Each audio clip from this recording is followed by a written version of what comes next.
السلام عليكم ورحمة الله تعالى وبركاته. اليوم عندي واحد الموضوع جد مهم، وهو الموضوع ديال أمي زهرة. أمي زهرة بزاف الناس يبداو كيخرجوا عليها في الهضرة، ويخرجوا عليها باللي راه كانت خارجة الطريق، وباللي قتلت راجلها. هاد الهضرة هادشي كنسمعو حتى انا، ولكن ما تعرفوش شكون انا راني ولدها في الرضاعة تاعنا. ديك راه الام ديالي، وكنتمنى من اي واحد بغى يخرج في شي موضوع يكون عنده درايه ويعرف الماضي ديال ديك المراه، ويعرف الواقع اللي عاشت فيه. هذيك ما عمرها كانت تكون زانيه، ولا عمرها كانت كتفكر باللي راها غدير شي حاجه اللي غادي تخرج لها على المستقبل ديالها وديال وليداتها. حقيقه تكرفصت، كانت عايشه ولاد عيد طريق مولاي يعقوب، وانا كنت ديك اللحظه تما كنت صغير. منين تخلقيت ترضعت انا وبديعه تاتا بديعه، وسهل عليهم الله تعالى. واحد اللحظه كانت عندهم بلاد تا هما تما وكلشي، وسهل عليهم الله تعالى، عطاهم الله تعالى، عطاهم سيدنا الله ينصرو ارض احسن من هذيك، فيها تقريبا شي 25 قطار، طالهم في عين السيخ ومشاو. ومنهم ناس اخرين انتقلوا، ماشي غير هادوك، راه بلا لا نذكروا اسماء، واستافدوا. وكان عايش تما كاين الوالد ديالهم الله يرحمه، ولكن ما كانش شي حاجه انسان يبدا يفكر فيها، يقول بلي راها هي قتلاتو او لا ما قتلاتوش او لا داه الله. هاد المسائل هادي شحال الناس كتخرج على الموضوع وما كتعرفش بلي راها كتاخذ الاثم، وهذا الاثم عظيم عند الله تعالى. ملي طلعت لتما مشات لذاك الدوار ديال العين السيخ ولا التعاونيه، بقات خدامه تما. المهم هي في دارها وراجلها الله يرحمه ووليداتها، كان منهم سي محمد كبير ديك الساعه، وعبد النبي وفتيحه ونعيمه وهذا. المهم خديجه، المهم كنعرفهم انا كاملين تقريبا، الا الصغار اللي ما عنديش شي صله قرابه بيني وبينهم. الكبار كلهم كيعرفوني.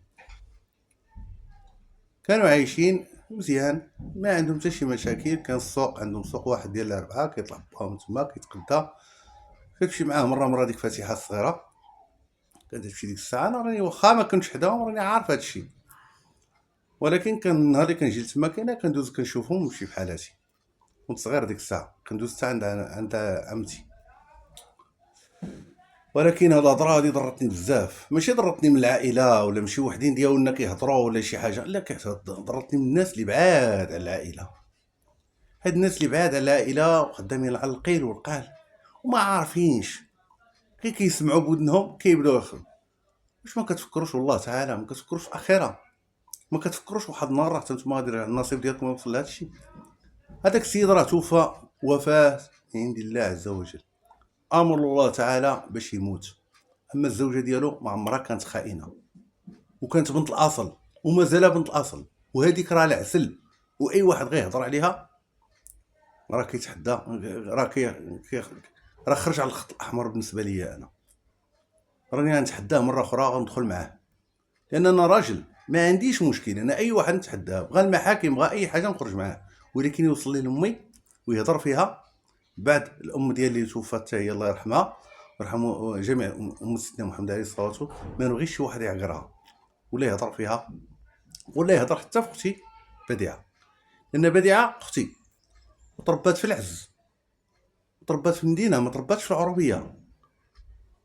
وكان سهل عليها الله تعالى وتزوجت، وكانت ساكنه في جديد داك الساعه اللي كانت تزوجت، وعندها بنيته صغيره. وانا مشيت لعندها وهي عندها يلاه بنيته. كان راجلها الحمد لله كان مسك عليه الله تعالى، وكان عنده حوينتات وكل شيء، المهم كان ميسر. ولكن اختي كانت عندها واحد النفس هنا ما كيخصهاش شي واحد يطيح لها الكرامه ديالها. مع ذلك صبرت معاه وصبرت، وفي اخر المطاف ما بقاش صالح لها، طلقاتو وعاش بنتها، عاش في العز. كانت عندها صنعتها في يديها، وخدمت في عندها واحد المحل ديالها ديال الخياطه وداك الشيء، وكانت محركه مزيان، وحتى كبرت بنتها حتى ظهر اخر مطاف اليوتيوب. ظهر هذا اليوتيوب، كل الناس دخلت ترزق الله تعالى، ولكن دخلتي ترزق الله ماشي دخلت في الفضائح عباد الله، ماشي بالشوهه. راه كلشي عايش في الجوع، اكثريه اللي كنعرفوا معنا، ولكن كانوا صابرين وحمد الله. ولكن نعم عليك الله تعالى بهذا الخير هذا. علاش ما تصبرش وعاد تولي معقول مع نفسك؟ واش انا كنشوف دابا الناس في هذا اليوتيوب، واش كيبات حي، واش كيقيل حي. ودابا حنا كنعرفوا باللي في الليل كيكونوا غير الجنون هما اللي كنعرفوهم شحال هادي. النهار ديال الانسان يمشي يخدم فيه، وفي الليل ينعس. دابا لا، ولا الانسان كيحظي الجن بالليل، والجن كينعس في النهار وما كيحظيش الانس. علاش؟ شنو هو الفرق؟ يعني خرجنا على المله. والله يهدي الجميع. كنتمنى من الله تعالى يكون هذه الرساله وصلت لاي واحد، وبعدهم الوالدين الله يجازيكم بخير. ما تبقى شي واحد يمس الوالدين دو واحد، واخا يكونوا حيين ولا ميتين. عندك مشكل مع شي واحد، هضر معاه في وجهه غير هو. علاش كتجبد له والديه؟ علاش؟ اش جاب؟ شنو هو؟ شنو استفدتي من داك؟ يمكن راه عندك العاده فيها وانت ما حاش. والله يهدي الجميع. وكنتمنى من الله يكون هذا انا ما كنمس حتى شي واحد، وما كنهضر حتى سواء عيالات ولا رجال ولا حتى شي واحد، ما كنعطيه، ما كنذكرش اسماء، ولكن راني كنسمع بودنيا. الله يجازيكم بخير. حاولوا تبعدوا من هاد امي زهره ومن هاد الاخت ديالي طاطا بديعه.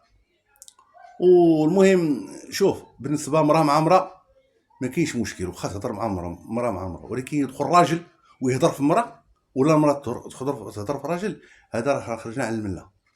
والسلام.